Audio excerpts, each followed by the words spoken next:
So, hello, Chris. How are you doing?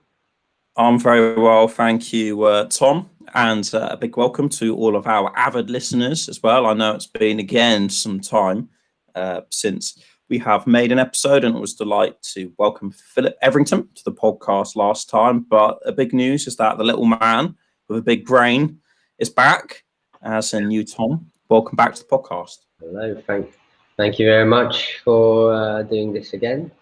So, we're planning to have a discussion on a few topics, and but we're going to start on energy. Is that right, Chris? Yeah, before we start on energy, and then we will always release another one, which is on some topics which are going to be very current in the British political cycle over the next few months. But a big reason, guys, as to why you have seen Tom a little bit less than usual is that Tom has been away busying himself writing the longest master's thesis in existence. Was it, Tom? Was it 120,000 words, the first draft? That's how it started. It had to be down to about 40,000 due to restrictions on the word limit, which was a tough exercise, but well learned nevertheless. Damn rules, mate. Damn rules. But I thought, Tom, this will give us a kind of neat opportunity to speak about energy, hydrogen, and tap into your expertise quite nicely. So, Tom, what have you been up to for the last year, and what is your newfound expertise? So yeah, I've been studying sustainable energy at the University of Malta, and this last semester I've been doing my thesis on hydrogen for maritime applications, and in particular, the goal of this thesis was to find a technical and economic solution for the Malta to Gozo ferry transport, which runs on MDO, so marine diesel oil, and hydrogen is seen as a potential alternative in the field of the maritime transport. There's other alternatives that are possible for decarbonising the sector, such as battery electric ships. There's also some wind propulsion that's coming along, but and of course biofuels. Although the sustainability of biofuels is always quite debatable, and hydrogen and its derivatives could include ammonia, methanol, and what are called power fuels, which are made from electricity that makes hydrogen, and then you make the fuel from there, because hydrogen has very particular properties that make it not so easy to handle in many cases. Okay. Yeah. Wow. And Tom, just for some of the listeners who might not necessarily be aware on the kind of geography of Malta. So where is Malta and where is Gozo in relation to Malta? So Malta's a very small island. Well, it's actually an archipelago made up of 4 islands, 5 if you count a very small one. Or even 7 if you count extremely small ones. But mainly there's two main islands that are inhabited, and one in the middle which has 2 people on it, Camino. And Malta is the main one, and Gozo is the smaller one, which is obviously less densely populated and much more rural. They're about 5 kilometers away. And the island of Malta is very small, like about 30 kilometers long to 15 kilometers wide. Yeah. The island of Gozo is about it's even smaller, about a third of that. And there's a ferry transport that works 24/7 in between the 2 islands, and it's the only way, unless you've got a private boat, to get from one island to the other. And obviously, it's quite an important part of the political sphere, because Gozo counts as one part of the votes in Parliament, and it's quite crucial to make the Gozatans happy So every politician tries to make things happen for Positans, and sometimes there's seen a bit of an unfair benefits, but yeah, life. And just to kind of maybe kind of set the scene more in terms of the political and environmental importance of this, just how bad, first of all, is the pollution problem between Malta and Gozo, and also in terms of making it relative to the world, the situation there. Are there any kind of are there many other global comparisons in terms of having that solution? So, for example, I noticed in Venice, for example, they are looking at stopping cruise ships docking. So, yeah, I guess there's two questions there. First of all, how bad is the situation in terms of environmental pollution between Malta and Gozo currently?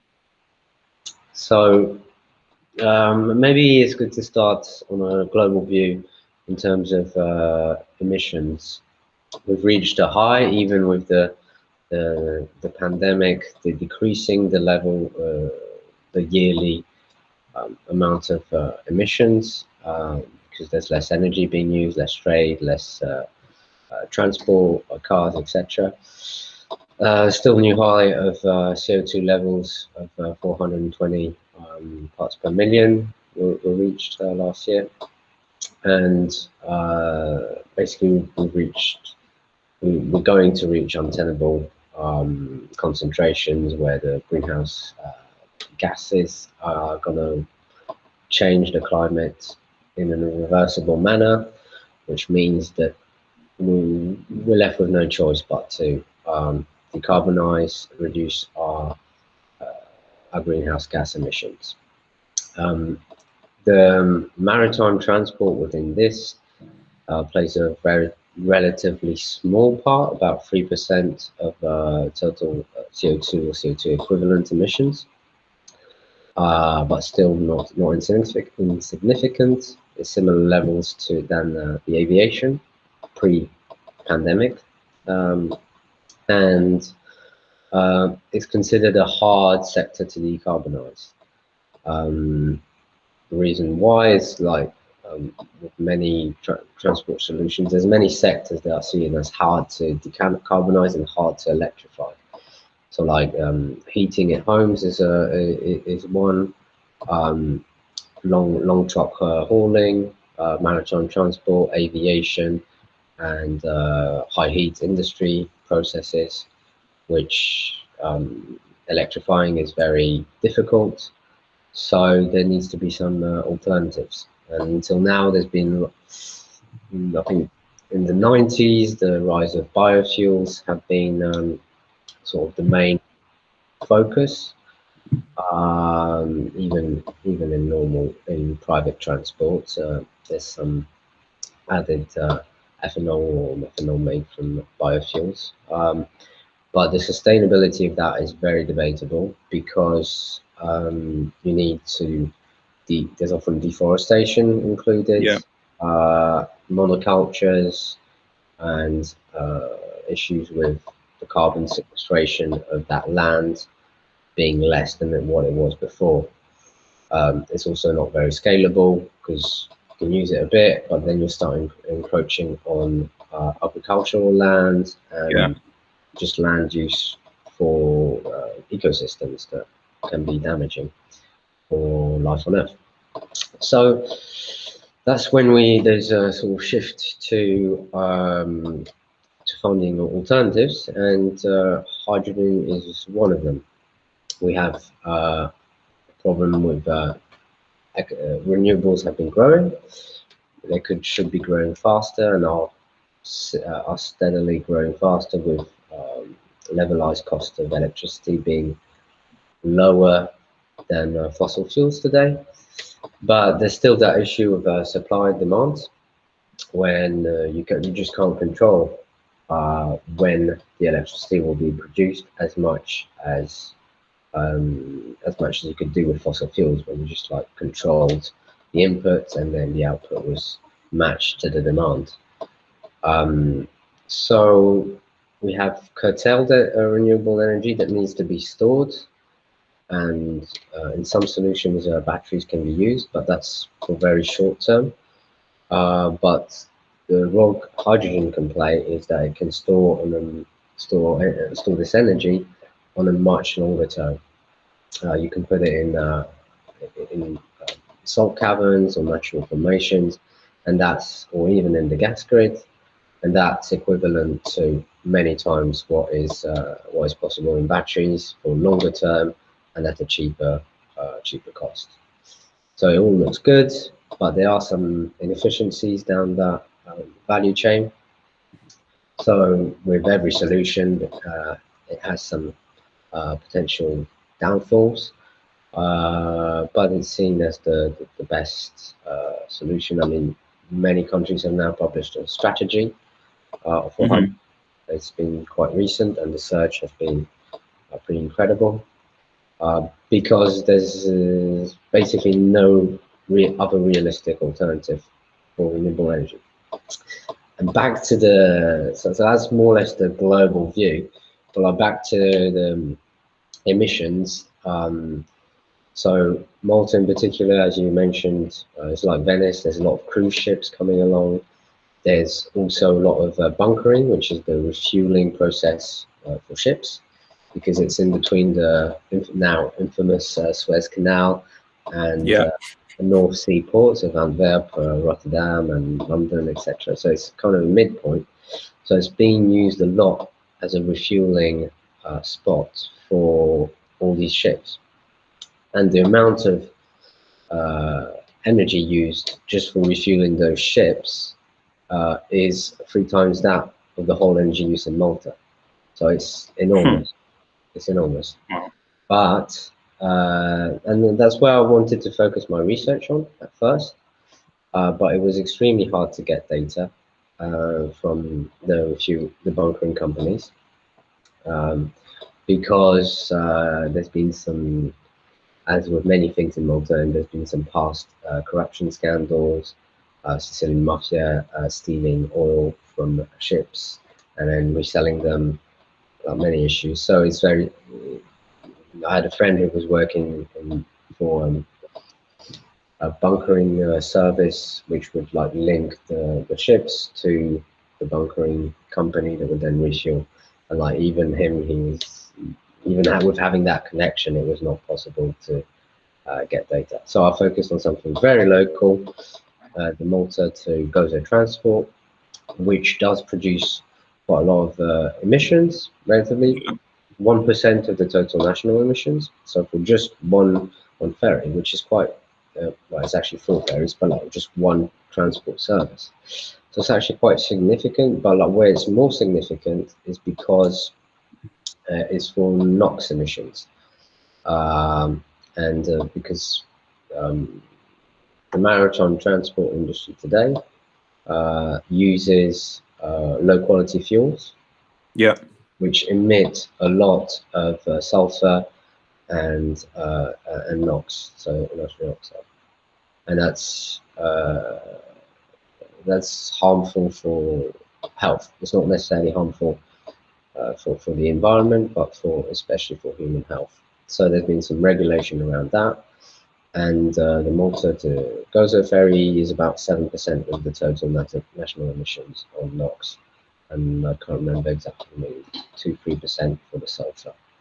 Okay, so Tom, just to kind of dig a bit more, because as you did very well there, kind of putting that into a global perspective as well. So in terms of that low quality emissions, is that something which is quite distinctive of Malta, or is that problem something which is global on scale? I'm presuming it's global on scale. Yeah, like and just how global as well are we talking? So the low quality fuels used in the maritime sector has just been something that has been everywhere. So the 2 main fuels used today are heavy fuel oil and marine diesel oil. Marine diesel oil is the one used in that ferry transport in Malta, and heavy fuel oil has been historically the main one because it's very cheap and it's literally the bottom of the barrel. So compared to the crude oil price, it will be probably 20% lower, to depending on where you buy it and how much and whatnot. But like it's cheaper than the crude oil price. MDO is relatively similar, a bit more expensive, but there's like less. So the IMO, the International Maritime Organization, has been the one dictating sort of caps on emissions, and there's also there's global caps, and it's mostly been focused on NOx and sulfur, and there's these emission controlled areas. So the North Sea, one that is not part of the IMO but is done by China, is also on the Chinese coast, and parts of North America have tighter regulations. So if you want to like have your ship there, you have to have desulfurized HFO, so like specially modified fuel, marine diesel oil, or an alternative fuel like liquid natural gas, hydrogen, battery ships. Or the other option is to have similar to a catalytic converter called scrubbers, which just captures the emissions before they are exhausted into the air. But this has tightened in 2020. So since the beginning of this year, basically you can't really use normal heavy fuel oil. It has to be desulfurized, or you have to have a scrubber. And it's getting tighter and tighter, and the IMO has decided to reduce by 50% its carbon emissions, which was not something done before, by 2050, which in many cases a lot of people are saying it's not enough, because ships that are built today are going to be on the sea for the next 30 years because of these long lifetimes. And so we expect some more restrictive regulation to come in 2024 when there's a new meeting.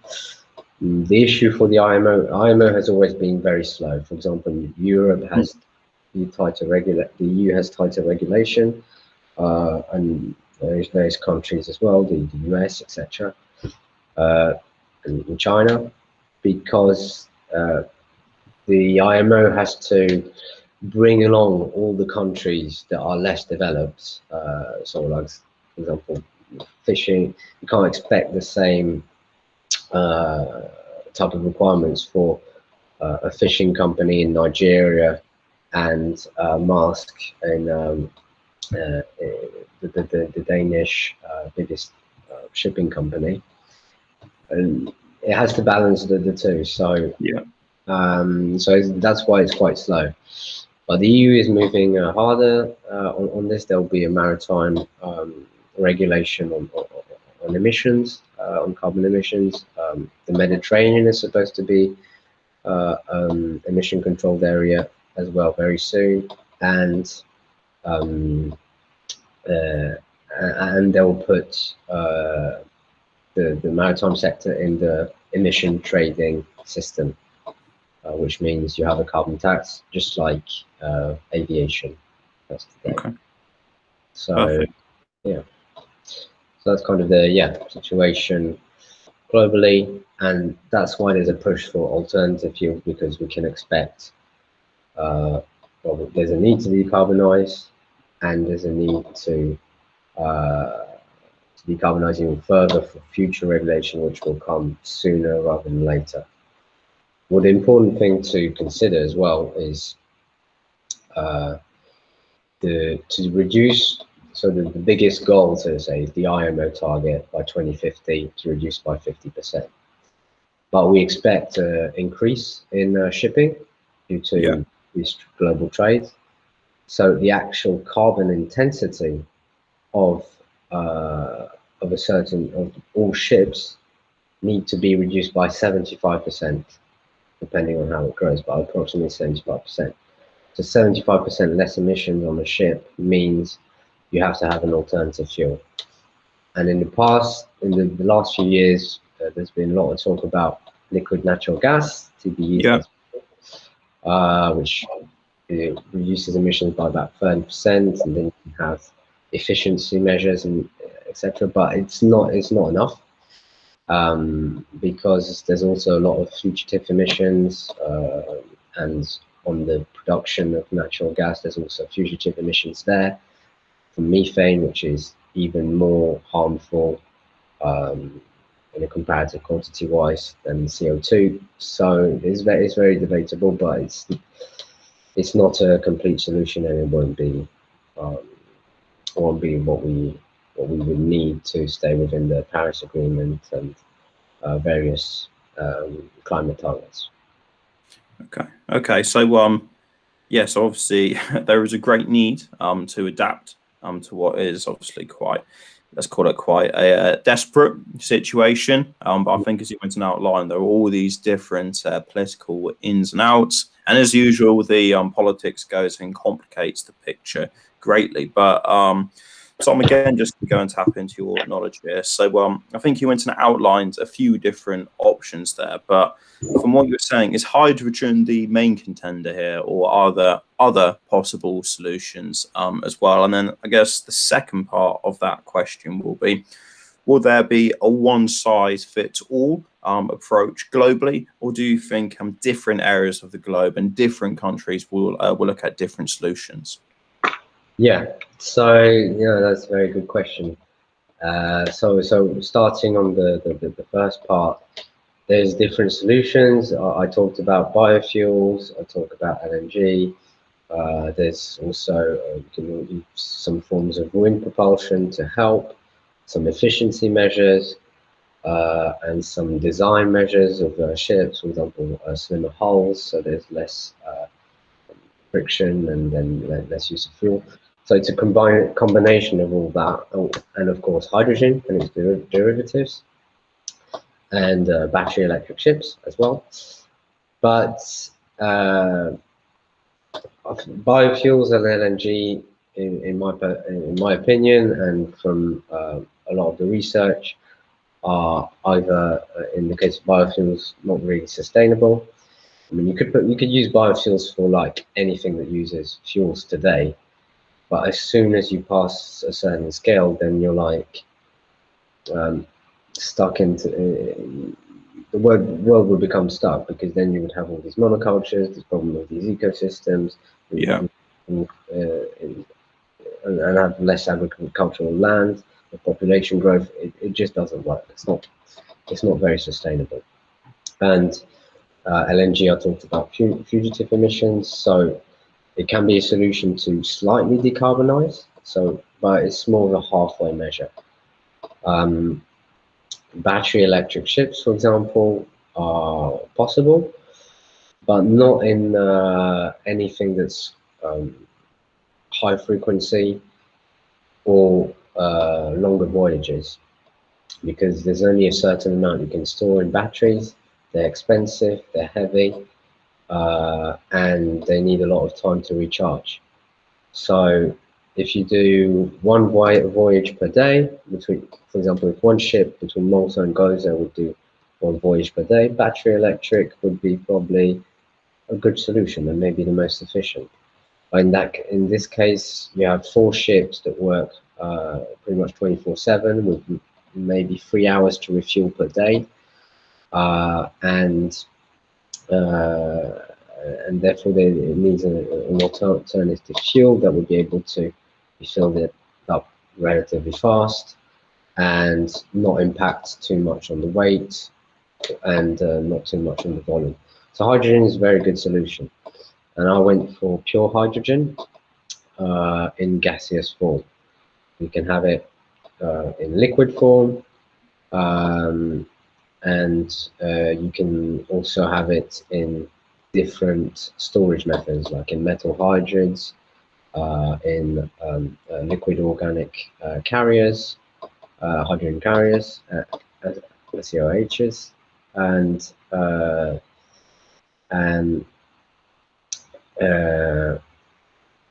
and the other storage methods that can allow for more, because the one problem with hydrogen in its pure form is that it's very energy dense from a gravimetric purpose. So like per kilogram, it's got about 3 times the energy worth than oil. But in terms of volumetric, because it's very small particle, very light and not very dense. The molecule means that it takes quite a lot of space. So volumetrically, it needs to be stored in a way that you can concentrate it, and that's either compressing it when it's a gas, liquefying it, or in these different storage methods such as metal hydrides and liquid organic hydrogen carriers, and other forms, but like we go into too much detail in that case. Yeah. And this means there's of course wind propulsion, which can help, but like is not a complete solution. And all these efficiency measures can also help, and it's going to be a combination of both, and a situational perspective that will enable to view what would be the best one. For example, for international shipping, I'm pretty certain it's going to be ammonia made from hydrogen, because it is the cheapest power fuel and circumvents all those problems with hydrogen in terms of, well, not all, but like volumetrically, you don't have that much of a problem. If you keep it in a compressed form, it's much easier to store, and you can store a lot, so you can make a long voyage. Whereas pure hydrogen for long voyages is much harder. You would be infringing on your space used for containers to be able to store your fuel, which isn't 100% of a good problem, 100% of a good solution.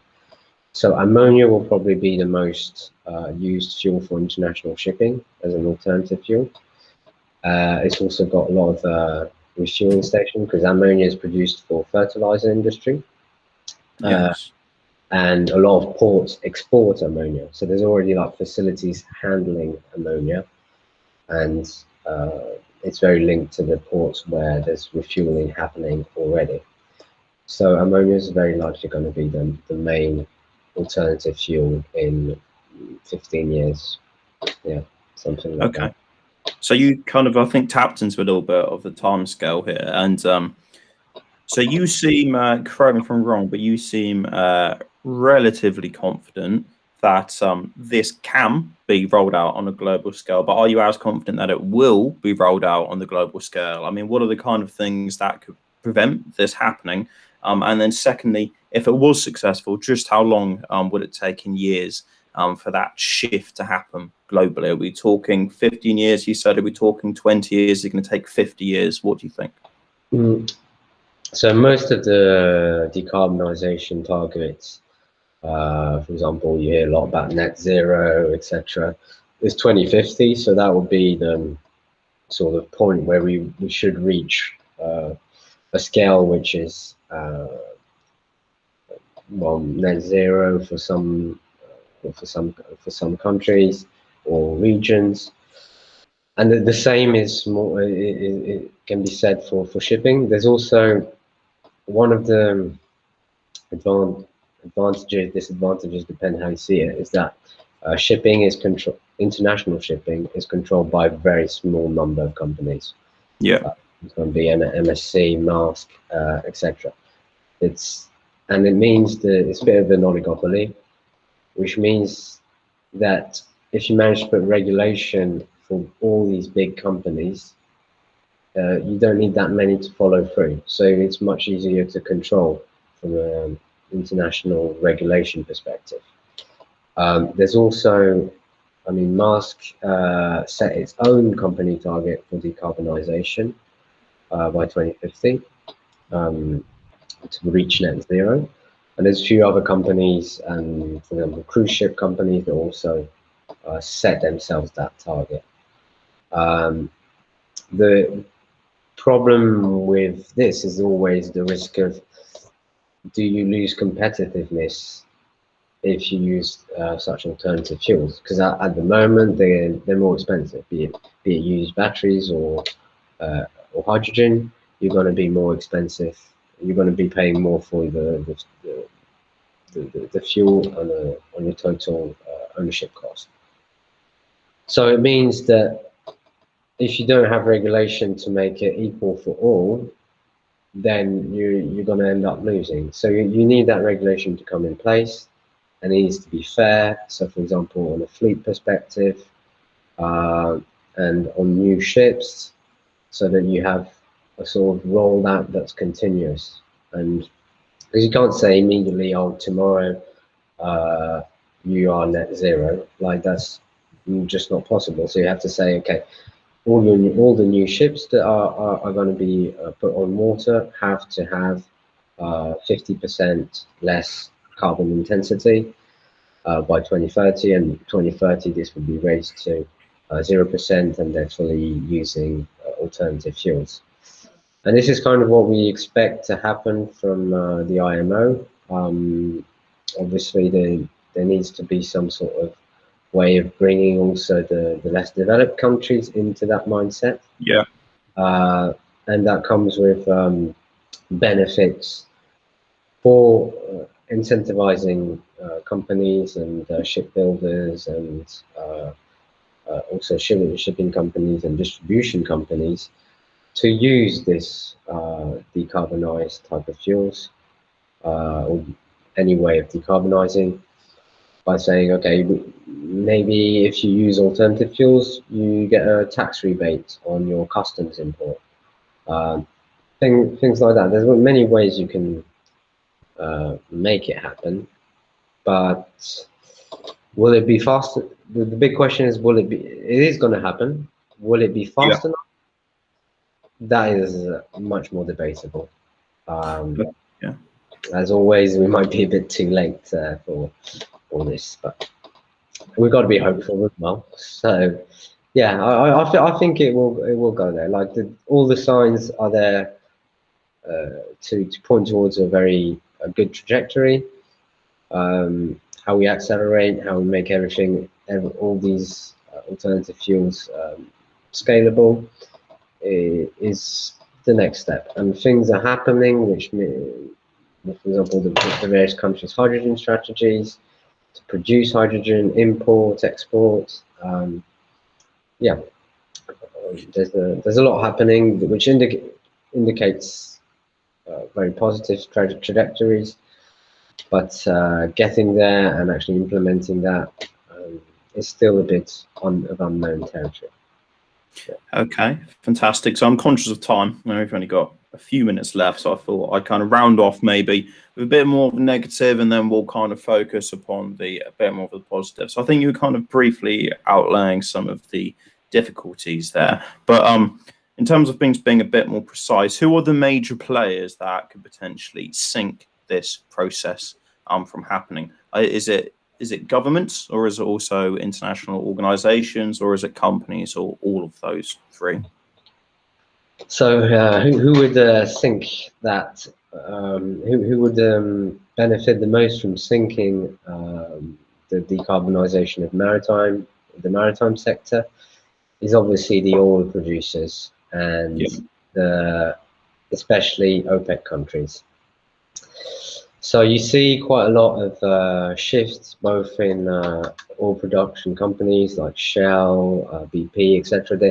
They're all going towards hydrogen production because they can make use of their natural gas infrastructure production and competencies as well, which means it provides a good shift in a lot of cases.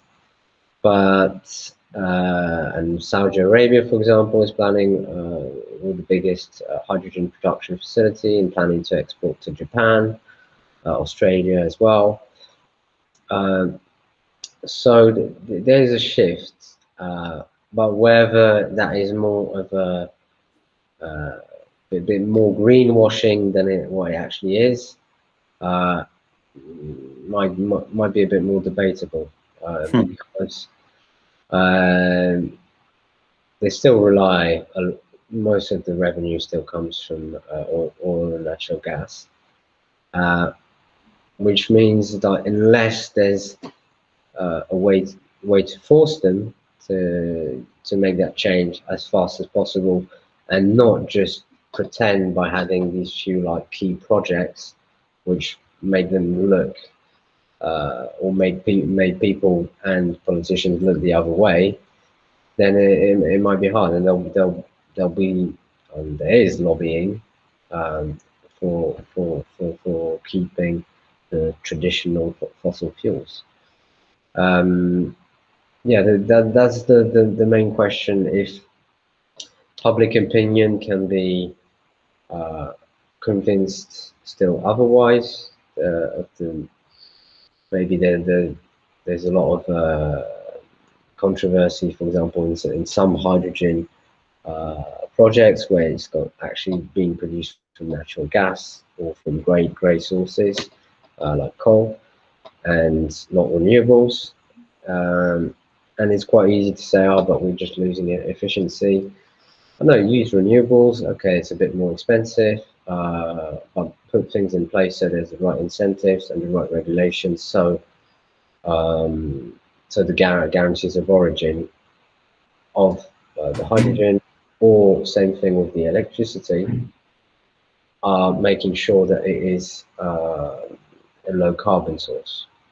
And a lot of this has to do with informing the public about, for example, electric cars. You often hear, oh, but there's a lot more, it's a lot more carbon intense, which is true. On production, the carbon intensity to produce a lithium-ion battery is very high.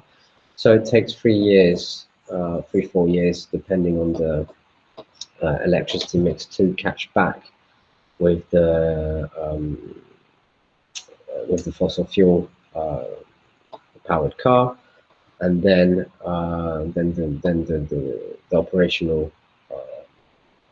the operational carbon intensity is much less over the number of years, which would be at least 10. So you're still making some forward thinking. So it's important to, I think that the most important is for everyone to shift to this life cycle assessment perspective, politicians and the public, to really know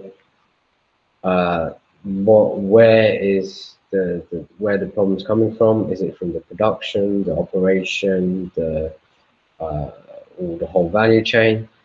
And where's the money we're spending going to in that value chain? Are we decreasing the carbon intensity of the production, of the operation, or the whole value chain?